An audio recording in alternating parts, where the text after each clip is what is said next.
اهل کشف هغه دي چې الله رب الجلال هغوی ته پردې لرې کوي ویني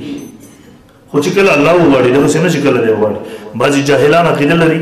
ویره زمونږ پیر صاحب ته چې ورشي هغې ته پته لګېږي چې ده په دې زړه کې څه دي سینه کې څه دي نو علیم بذات الصدور دا صرف الله دی د یو پیغمبر دپاره هم دا صفت نه دی ثابت د یو ولي دپاره هم نه دی ثابت دا صفت نو ته مې خپل ولي دپاره خپل پیر دپاره ثابت دی یاره زما پیر صاحب ته څوک په زړه کې غلط خیال نه راوله پیر صاحب نه لګېږي پیر صاحب ته خبره ده پته غلطه خبره ده که الله کله ور وښیي دا سینه د بنده ورته کشف کې کېدی شي تاسو ګورئ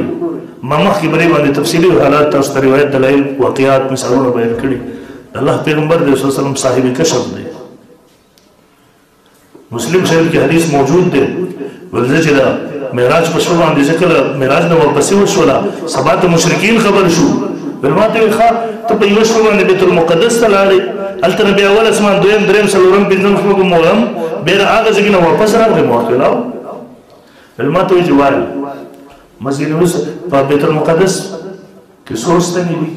څو دروازې دي څو کړکۍ دي نو چاته خو دا نه وي پته ټول خلبتې د جومات ته راغلی دا به د برطانیې چې څو ستنې دي تر څو چې خیال شوی نه شمارلی دي رسول الله صلی الله علیه وسلم صاحب پریشان شو بیا الله رب الجلال ما ته بیت المقدس مخامخ کو دیو به سوال کوو ما به هغې ته ښه جواب به مې ورکړ نو ګوره چې الله غوښته ورته یې مخامخ کو الله چې غوښته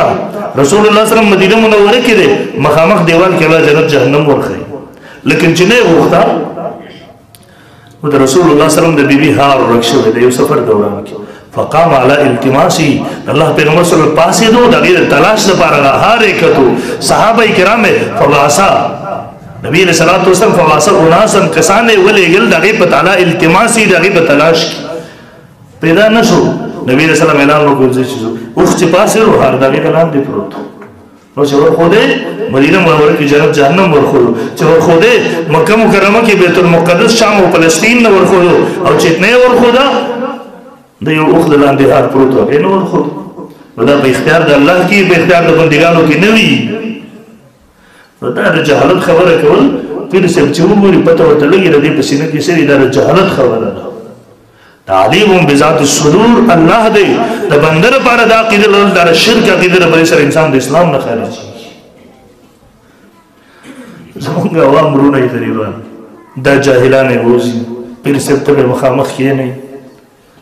او بیا به وایي هلته اول نه به ذهن جوړ کړي پیر صاحب ته به په اودس کې ورشي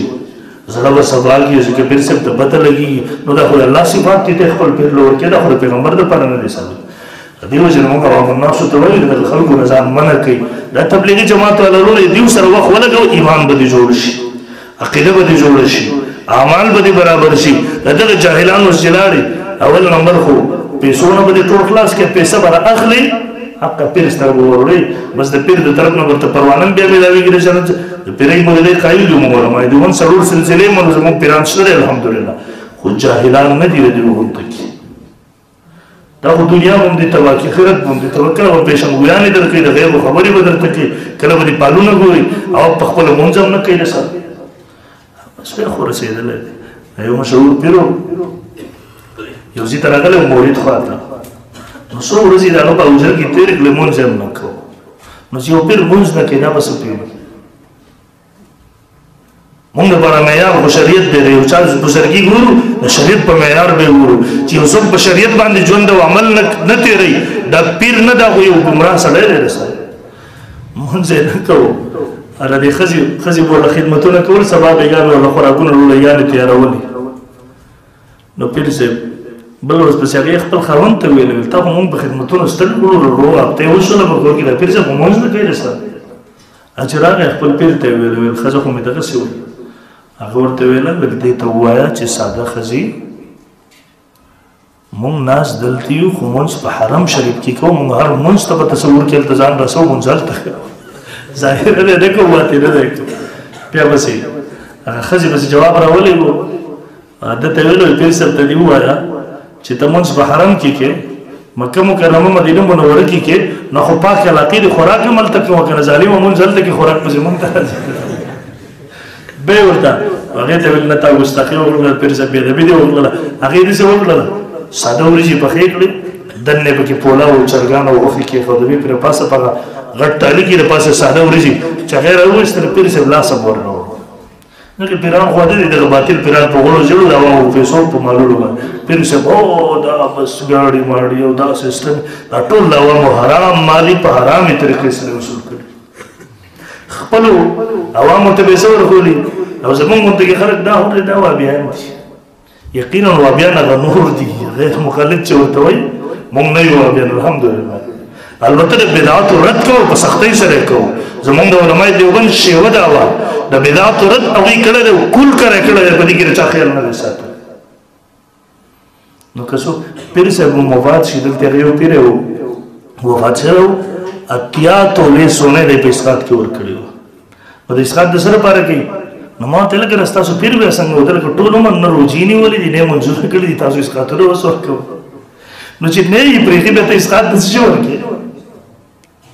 هم اخبار کې هغه یو قصه جوړه کړي رانجه جوړه کړي اسقاط فی دې شته په خپل ځای په شرایطو سره مونږ انکار نه کوو خو د مقبرو کې چې نن سبا څه جوړ کړي دي قسم دې کړه هغه اسقاط کوم چې فقهاو ذکر کړي دا دغه پیرانو دغه باطل پرسته خونانو دا د خپل ګیډي شي هغه ته راوړي و بیا نو پس بیان هم دیرکار نه کوو دغه قایل نو به وطن سره راوړه د پاسه د سپینې وریجې اړولې پیر صاحب لاس هم ورناوړه نو کوسو خاوند را څه ته ته تاسو وخت کړی پیر صاحب نه هغه ته پیر صاحب ته وایا چې تا ته سينو د حال پته خو لګيږي ستا بقول ته حرمین شریفین د دې نه ګوري ال تمونځ لزیر دي نه د سپینې وریجې لګا خو کړه دین لاندې پولاو ته چرګات پر دې پته درته پیر صاحب را غزینه کړه چې د پته ورته چې قصه ورانه نو بارها کشف شتره په خپل ځای خدای الله په اختیار کې د بنده په اختیار کې نه وي عمر فاروق رضی الله عنه دا کشف خاوند تاسو ګورئ واقعي مشهور ده عمر فاروق رضی الله عنه منبر رسول باندې مسجد نبوي صلی الله علیه وسلم کې ولاړل 1400 کیلومتر لري ساریه هغه باندې حمله کیږي پته نشته د مجاهدینو دغه لخر ته د 1400 کیلومتر لري ناواز ورکې ساریه الجبل شاته ور حمله در باندې کی ودا په نظر څنګه 1400 کیلومتر فاصله د دې نه کراچي په نظر ناراضي اواز څنګه ورسېدو نو دا د کرامت الله ورته ورخو د حالات ورته ورکشف لدا اواز د عمر فاروق رضی الله عنه الله د غیبی مخلوق په ذریعہ باندې ورته ورسو نو عمر فاروق د کشف خاوند دی چې راغی الله پیغمبر صلی الله علیه وسلم یې وکړو نو دی وای د پیغمبرانو مرخ په دې طریقې سره د روح انقباض راشده دل ترابن شي حبس شي بند شي د زړه تعلق ختم شي ټول بدن نیم تعلق ختم شي نو مرګ په دې طریقې سره راشي نو عمر فاروق زوتن روح ولید الله ورختار کو نو هغه چې روح شته دی نو مرګ راځي د انسانانو په دې سره روح بهر وځي او دلته روح شته نو مرګ سره وفات څنګه شو نو عمر ابوبکر صدیق رضی الله عنه هغه اشارات کې پوهه کو عمره د پیغمبرانو مرګ وفات هم په دې طریقې سره دې وجنه تسلیم شو کې نو څه خبره و نو دی وګوره نورم دلایل د سلوت د لساسو وړاندې ما ذکر کړل او دا بلډل او یو حدیث پیش کړي په دې وخت کې حدیث خبره واحد ده او دویم دیو تعریف د مرګ پیش کړي چیرې انقطاع روح یې الجسد باوی جواب ورکړي هر چې تاسو روایت پیش کوي نو دا خبره واحد ده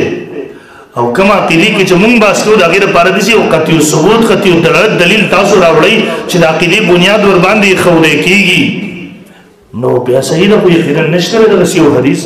دویم نمبر تاسو انقطاع روح انقطاع په معنا د خروج سره اخلي دا غټه غلطی ده تاسو نو انقطاع په معنا د خروج سره نه دی انقطاع په معنا دا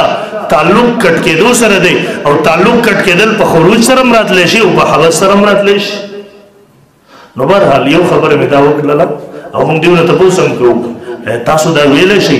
چې څنګه رسول په مرګ باندې عقیده لرل ضروری دي د قصې په کیفیت د مرګ باندې عقیده لرل ضروری دي تاسو دا ویل شي چې څنګه د مرګ منکر کافر دی هم د قصې کیفیت د مرګ منکر کافر دی دیو چې زموږ عقیده ده رسول الله صلی الله علیه وسلم مرګ دنیا کې راغلی البته د مرګ کیفیت څه مګر تفسیر الله تعالی چې مرګ کیفیت سره په خروج سره په حدث سره دواړه د اهل حق اقوال ني په باندې دلایل سره د مونږ په دواړو باندې عقیده ساتو چې په کم یو کیفیت سره یې دواړه حق دي دویم د مرګ نه وروسته د رسول الله صلی الله علیه وسلم ژوند او حیات دی. ان شاء الله العزیز پاګې باندې به زه مخکې جمعه کې خبره کوم، خو دومره خبره یاد وساتئ دا په موږ باندې الزام دی، تهمت دی چې موږ د رسول الله صلی الله علیه وسلم نه انکار کوو. څوک هم چې د رسول الله صلی الله علیه وسلم د دنیا د مرګ نه انکار کوي دا قطعي کافر دی. څوک چې د رسول الله صلی الله علیه وسلم لپاره دنیا کې د مرګ نه مني دا عقیده د کفر ده. مرګ راغلی دی، وعده د مرګ په قرآن او حدیث سره ثابت ده، او وقوع د مرګ دا په خدای صدیق اکبر سره په اجماع د صحابه کرامو سره ثابت ده. ان شاء الله